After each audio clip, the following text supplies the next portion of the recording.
Само по еден лекар или ако се двајца, другиот наскоро ќе замине во пензија.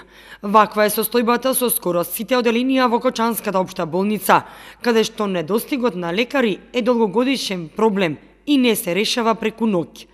Некои гранки функционираат и без специјалист. Например, биохемиска лабораторија. Откако специјалистот замина во пензија, друг не дошол, а нема пратено ниту на специјализација, што значи скоро не се ни очекува лекар на оваа гранка. На рентген има двајца лекари, од кои едниот за кратко време ќе замине во пензија. Значи рентгенологија ќе остане со само еден рентгенолог, што е апсурд за болница како Кочанската, која што покрива голем број жители. Најкритична е физикална амбуланта, каде што повеќе години нема ниту еден доктор, но од оваа гранка болницата нема пратено ниту на специјализација, така што уште неколку години физикална терапија во Кочани ќе функционира без доктор.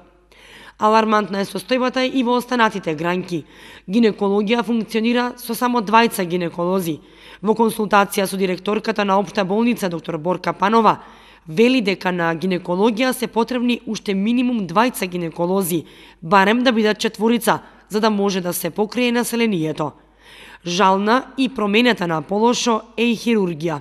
На ова оделение има само двајца хирурзи и еден ортопед, но најмалку уште двајца се потребни за да функционира оделението, вели Панова. На интерно се четворица, но тука се потребни најмалку уште тројца нови, бидејќи за кратко време еден заминува во пензија и ќе се јави голем недостиг на лекари интернисти. На неврологија и психијатрија има по двајца лекари специјалисти, а ќе се вработат уште по еден невролог, а во психијатрија потребно е минимум уште еден психијатар, додава Панова.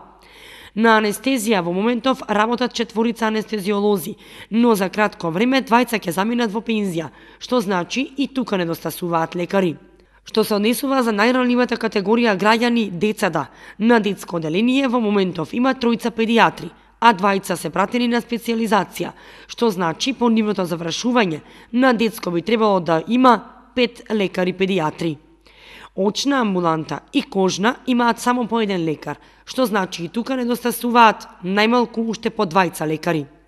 За сега недостигот од лекари специјалисти Кочанската болница го решава со доаѓање на лекари од здравствените установи од други општини, но така проблемот не е решен трајно.